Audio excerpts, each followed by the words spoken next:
A Rádio Justiça apresenta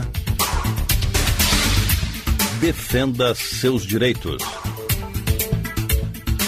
Olá, muito bom dia. Estamos juntos a partir de agora aqui na 104,7 FM, Rádio Justiça. São 10 anos sintonizando seus direitos. Eu sou Fátima Uchoa, esse é o Defenda Seus Direitos, um espaço garantido na luta pelos direitos consumeristas. Defenda seus direitos. A gente conversa hoje sobre títulos de capitalização e fundos de investimento. Você vai tirar as principais dúvidas e saber de forma clara e simples o que é cada uma dessas opções. Qual a legislação que rege essas modalidades? Será que ambas são investimentos? Isso e muito mais no Defenda Seus Direitos de hoje, que já está no ar, aqui pela Rádio Justiça, via satélite para todo o Brasil. Nosso convidado de hoje é o advogado tributarista Fernando Zilvetti, que também é professor da Escola de Administração da Fundação Getúlio Vargas. Doutor Zilvetti, seja muito bem-vindo ao programa Defenda Seus Direitos aqui pela Rádio Justiça. Muito obrigado pela entrevista, eu que agradeço. Doutor Zilvetti, primeiramente para os nossos ouvintes compreenderem, para quem ainda não sabe, o que é o título de capitalização? Olha, o título de capitalização é um título de crédito, é um papel que normalmente é comercializado por empresas que trabalham no setor securitário, por bancos, por empresas que promovem esse tipo de papel no mercado financeiro, muito embora ele não seja um produto típico do mercado financeiro, né?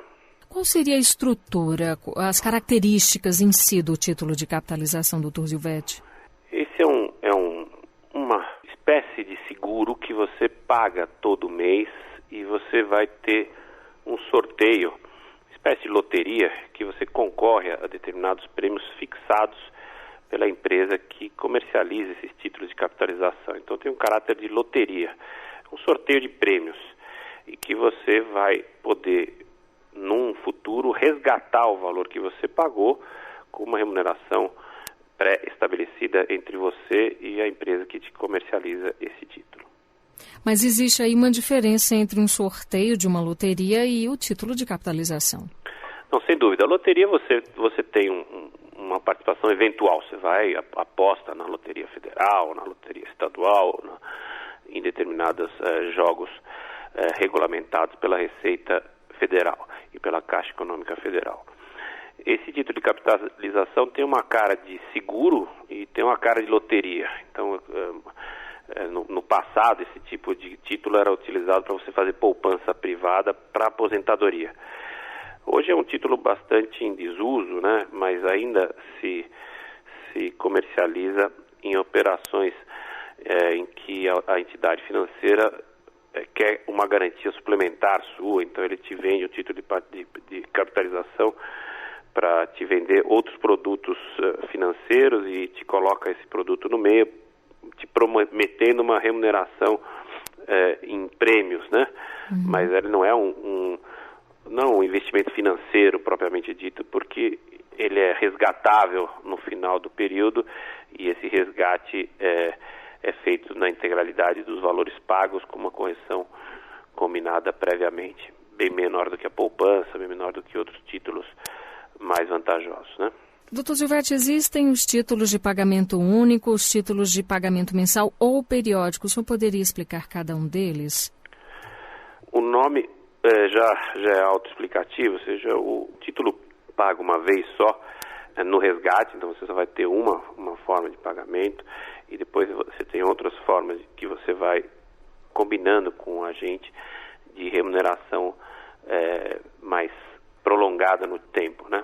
Este é o Defenda Seus Direitos aqui pela Rádio Justiça. Nós estamos conversando com o doutor Fernando Zilvetti, advogado tributarista e professor da Escola de Administração da Fundação Getúlio Vargas.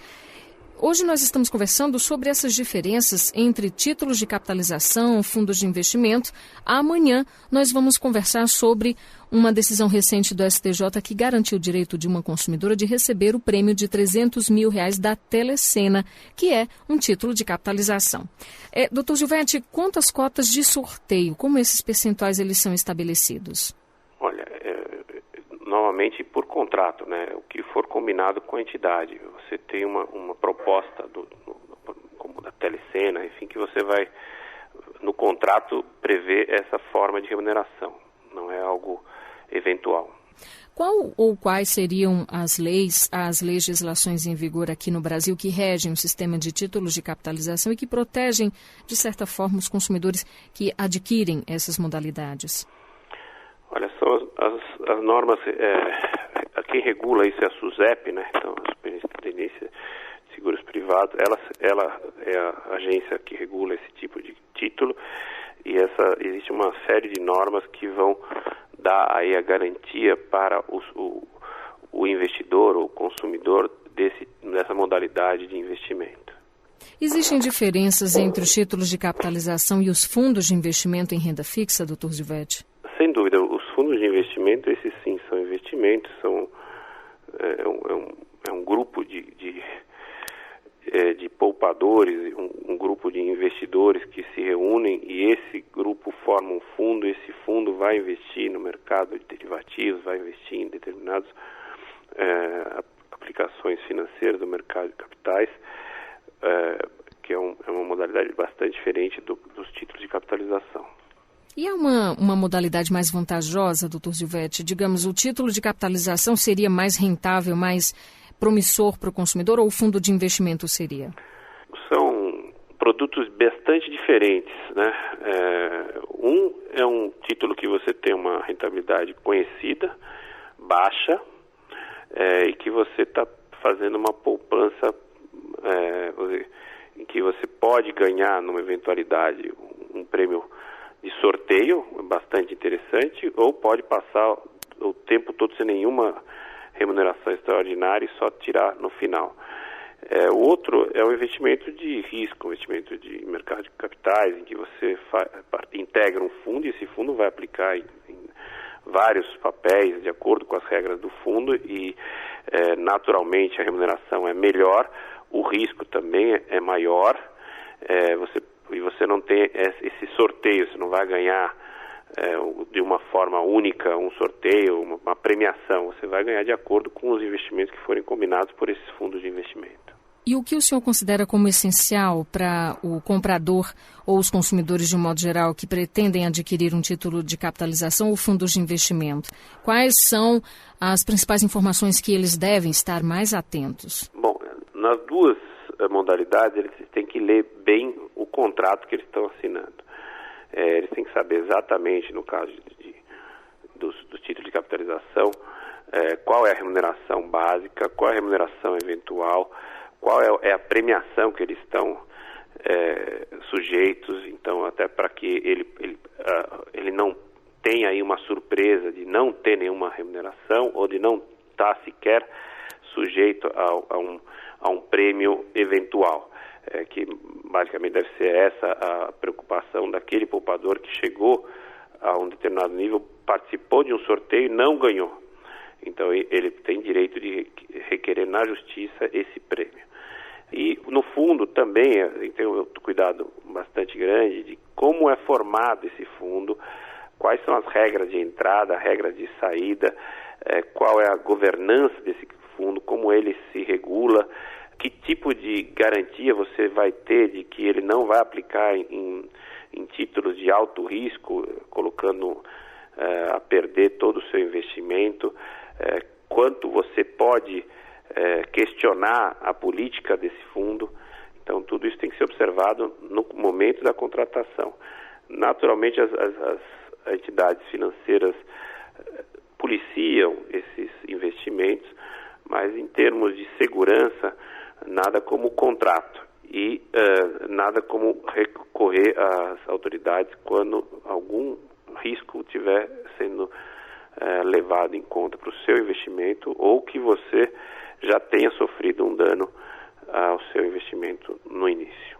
Doutor Zilvete, teria alguma modalidade de investimento que o senhor poderia indicar e que seria mais vantajosa para os consumidores de acordo com a atual conjuntura da economia brasileira? Bom, é muito em função do risco. Quanto maior o risco, maior a remuneração. Mas para o poupador, para o consumidor mais conservador, os títulos de menor remuneração, os títulos de renda fixa, aqueles títulos que são garantidos pelo governo, garantidos pelas instituições financeiras, que embora tenham uma baixa remuneração, são mais seguros em momentos turbulentos como o que se vive na economia atualmente. Esses são aqueles títulos que são recomendáveis para o poupador de classe média, para o poupador que não está muito afeto a riscos, então, melhor do que título de capitalização, melhor do que um fundo de investimento. Então seria de acordo com a própria situação do consumidor, a escolha da modalidade de investimento, a depender disso, da própria característica ou perfil do consumidor. Exatamente. O consumidor que gosta de risco pode ir para títulos mais arrojados, para fundos que apliquem no mercado de risco. Esse é o tipo de investidor que gosta do risco. Aquele que não gosta de risco, ou aquele que não conhece o mercado e, consequentemente, ele não sabe o que vai acontecer com o seu dinheiro, ele tem que procurar rendimentos mais conservadores, títulos conhecidos, de baixa remuneração, mas de baixo risco. Doutor Zilvete, o Código de Defesa do Consumidor rege qualquer tipo de modalidade de investimento também? O Código de Defesa do Consumidor, ele coloca desde que você tenha essa posição de consumidor, você sempre vai ter uma guarida em relação às instituições financeiras, aos agentes financeiros. O problema dos fundos de investimento é um pouco difícil, porque você não é consumidor, você é investidor. Então aí é um alerta para quem aplica em fundo de investimento, porque você não tem uma relação de consumo, ao contrário que você tem com banco, com seguradora, com empresa que está sujeita a esta relação de consumo. Se você participa de um fundo como investidor, você não é consumidor, então o código não vai te atender. Mesmo em relação às regras contratuais? As regras contratuais, se você tem uma relação de consumo, você vai ter um consumo de serviço, você vai ter reconhecida a regra contratual em benefício ao consumidor, mais benéfica ao consumidor. Se você é investidor, você já não está nessa modalidade, então você tem que olhar bem o contrato, porque você não vai ter um privilégio em relação aos demais, nem às empresas, nem aos agentes do fundo, na interpretação desse contrato. Você não é um consumidor de serviço. Ok, nós conversamos com o Dr. Fernando Zilvete, advogado tributarista e professor da Escola de Administração da Fundação Getúlio Vargas. Dr. Zilvete, muito obrigada pela participação aqui no Defenda Seus Direitos pela Rádio Justiça. Eu que agradeço, conte sempre comigo. É isso, nós conversamos com o Dr. Zilvete hoje sobre títulos de capitalização, fundos de investimentos, todas as diferenças entre essas modalidades. Amanhã, não esqueçam, temos um programa imperdível para falarmos de um título de capitalização, a Telecena. Portanto, amanhã, não esqueçam, vocês vão conferir todos os pontos dessa decisão e saber os motivos que resultaram a premiação de R$300 mil da Telecena para essa consumidora. A gente agora vai fazer um breve intervalo, mas não saia daí. No próximo bloco você confere dicas para o consumidor e algumas das principais decisões do Judiciário sobre as relações de consumo. A gente volta já já. Você está ouvindo Defenda Seus Direitos.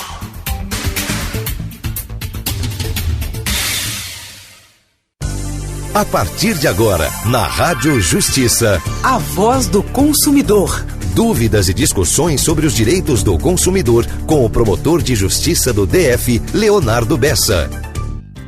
Hoje gostaria brevemente de falar da atuação do PROCON. O PROCON é o principal órgão a qual o consumidor deve recorrer em caso de lesão a um direito. Como o PROCON trabalha? De duas formas. Primeiro, o PROCON chama a empresa que teoricamente lesou aquele consumidor para tentativa de um acordo. Ambas as partes sentam perante uma mesa de negociação do PROCON e o PROCON, como conciliador, demonstra a vantagem de se estabelecer um acordo. Feito o acordo, o procedimento, em regra, é arquivado. Uma outra forma de atuação do PROCON é aplicar sanções administrativas à empresa. O PROCON aplica multa para aquelas empresas que não cumprem direito do consumidor. Portanto, o PROCON é sempre um órgão importante a qual o consumidor deve recorrer em caso de lesão aos seus direitos. Tem alguma dúvida sobre os seus direitos como consumidor? Pergunte à Rádio Justiça. Mande o seu e-mail para radiojustiça@stf.jus.br com a sua dúvida ou sugestão. A Voz do Consumidor. Os seus direitos como consumidor na programação da Rádio Justiça. 10 anos sintonizando os seus direitos.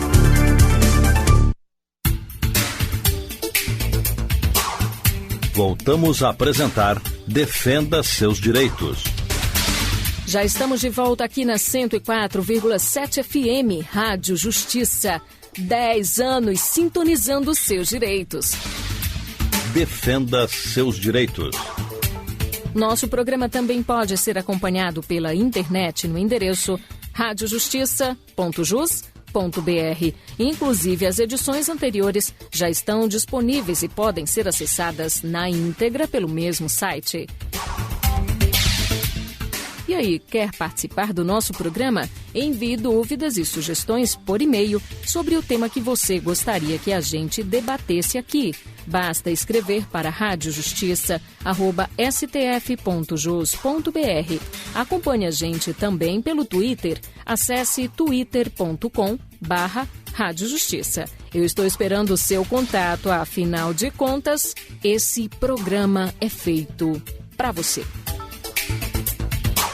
E agora vamos saber um pouco mais sobre a Lei de Proteção ao Consumidor, com os comentários do nosso colaborador e consultor jurídico Leonardo Bessa, promotor de justiça do Ministério Público do Distrito Federal e Territórios. Você sabe o que diz o Código de Defesa do Consumidor? Olá, hoje nós vamos falar do artigo 51, inciso 3º.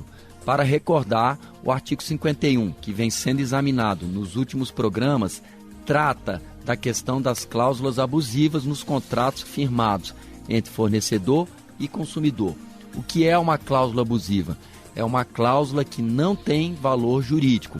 É uma cláusula escrita no contrato, mas que, por ofender um preceito estabelecido no artigo 51, não tem qualquer valor jurídico. O artigo 51, inciso 3º, vai dizer que são nulas de pleno direito, entre outras, as cláusulas contratuais que transfiram responsabilidades a terceiros. Quando o consumidor contrata a compra de um produto ou a realização de um serviço, ele considera as qualidades daquele fornecedor. Portanto, o consumidor não pode ser surpreendido com a transferência das obrigações do fornecedor para um terceiro com quem aquele consumidor não contratou. Um exemplo vai ajudar a entender melhor. Algumas empresas aéreas compartilham voos e muitas vezes o consumidor não é avisado deste compartilhamento de voo.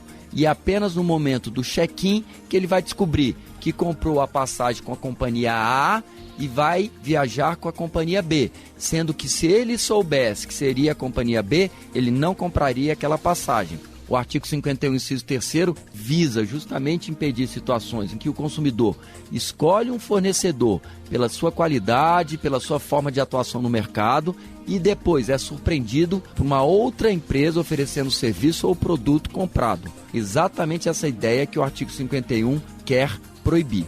Eu fico por aqui. Até o próximo programa com mais informações sobre direito do consumidor. Mais uma participação do nosso colaborador e consultor jurídico Leonardo Bessa, promotor de justiça do Ministério Público do Distrito Federal. Amanhã ele voltará com outros esclarecimentos sobre o Código de Defesa do Consumidor. Confira agora algumas das principais decisões do Judiciário envolvendo relações de consumo. Correntista será indenizada em mais de R$30 mil por saques não autorizados em conta. A reportagem é de Simone Oliveira. A 6ª Câmara de Direito Civil do Tribunal de Justiça de Santa Catarina condenou uma instituição financeira após a realização de diversos saques não autorizados da conta corrente de cliente. O banco negou a reposição dos valores por concluir que não houve irregularidades do sistema. Em apelação, a instituição financeira sustentou que a responsabilidade pela guarda do cartão e da senha compete ao titular da conta.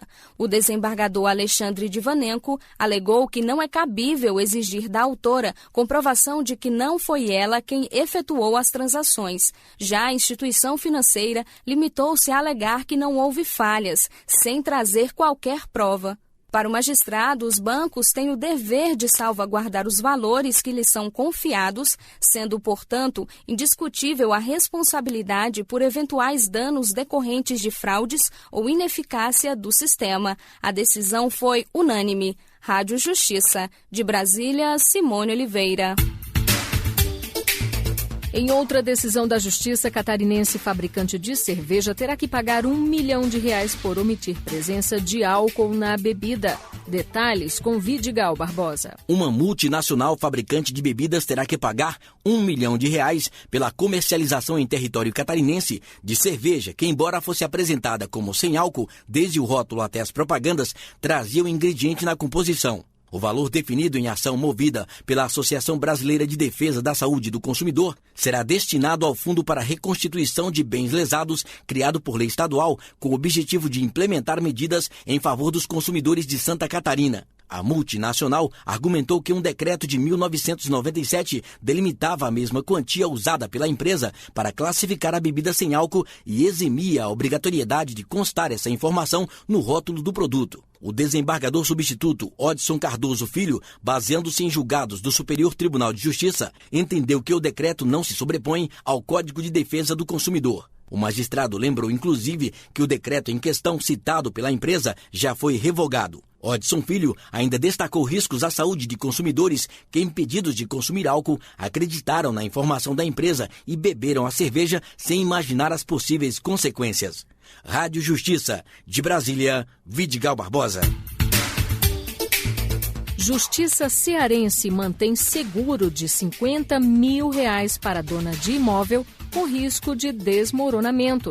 Quem explica o caso é Adriana Mesquita. A 6ª Câmara Civil do Tribunal de Justiça do Ceará manteve condenação da Caixa Seguradora ao pagamento de seguro de R$50 mil à proprietária de imóvel com risco de desmoronamento. Segundo o processo, a cliente assinou o contrato de financiamento com a Caixa Econômica Federal no valor de R$ 67.900 para a compra de imóvel. O empréstimo foi liberado após formalização de contrato com a Companhia Nacional de Seguros Gerais, substituída pela Caixa Seguradora. Mais de um ano depois, começaram a aparecer rachaduras nas paredes, afundamentos no piso e infiltrações. Apesar da Defesa Civil de Fortaleza apontar que os problemas poderiam ter sido causados por acomodação do solo, a empresa negou o pagamento do seguro. A Caixa Seguradora alegou que o contrato não cobria danos causados por fatores internos ou relacionados a vícios da construção. Depois de julgada e condenada, a seguradora apelou. A desembargadora Sérgia Maria Mendonça Miranda destacou que a decisão de primeira instância não merece reparação, pois não há provas de que os danos no imóvel tenham sido causados por fatores internos. Rádio Justiça de Brasília, Adriana Mesquita.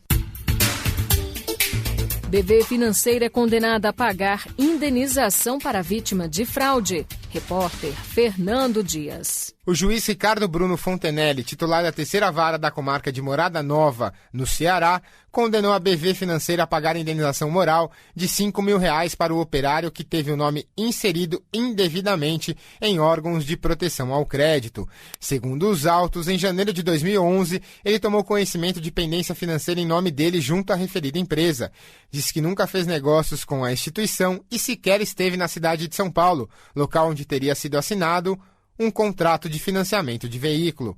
Ao tentar solucionar o problema diretamente com a financeira, não obteve sucesso. Por conta disso, ajuizou a ação requerendo a retirada do nome dele dos cadastros de inadimplentes e indenização por danos morais.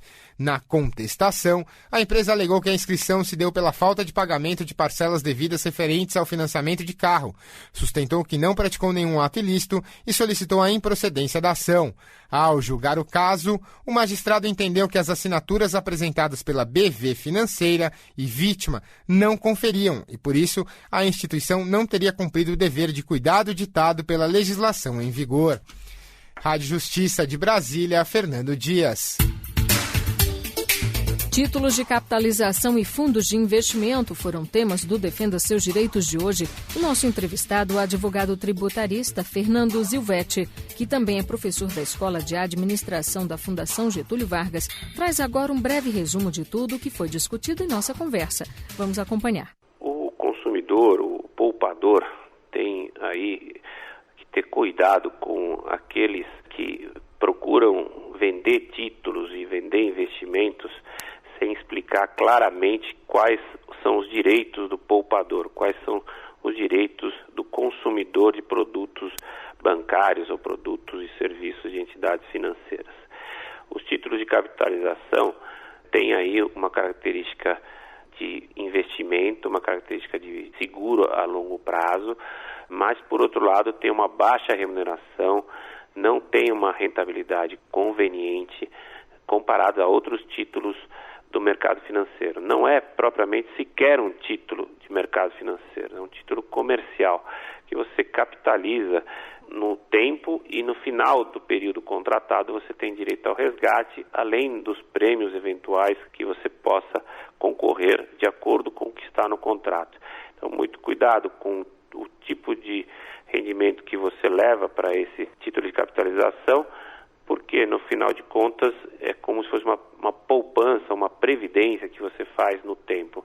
Só que a rentabilidade é menor do que a poupança e você não conhece claramente quais são os seus direitos de participação do sorteio. Isso precisa ser bem contratado, bem nítido no contrato que você assina. E esse título de capitalização não é comparável a um fundo de investimento.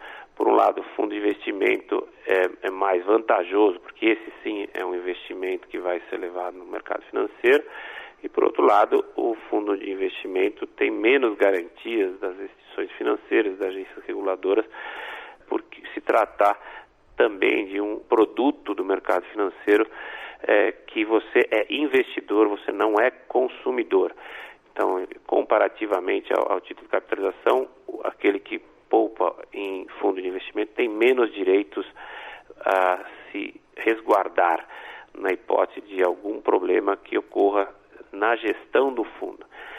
Muito cuidado com o que é o contrato desse fundo, quem são os agentes, esses agentes têm que estar registrados, têm que estar policiados pela agência reguladora, que é diferente da agência reguladora do título de capitalização, mas o cuidado maior do poupador é o que esse fundo vai fazer, qual é a regra de entrada, qual é a regra de saída, que governança tem esse fundo, como você tem garantia que esse fundo não vai fazer aplicações no mercado de risco, para que aquele que não sabe lidar com esse risco não tenha nenhuma surpresa de perda de capital. Que pena, o Defenda Seus Direitos de hoje vai ficando por aqui, mas lembre-se, temos um encontro marcado às 11 da manhã de segunda a sexta, aqui em 104,7 FM. Rádio Justiça, são 10 anos sintonizando os seus direitos. Produção, edição e apresentação Fátima Uchoa, com colaboração e consultoria jurídica de Leonardo Bessa, promotor de justiça do Ministério Público do Distrito Federal e Territórios. Trabalhos técnicos, Luiz Alves e Vidigal Barbosa. Coordenação de jornalismo, Arthur Filho. Secretaria de Comunicação Social, Supremo Tribunal Federal. A você, meu ouvinte, um excelente dia. Muito obrigada pela audiência e fique certo, estamos juntos na defesa dos nossos direitos. A Rádio Justiça apresentou Defenda seus direitos.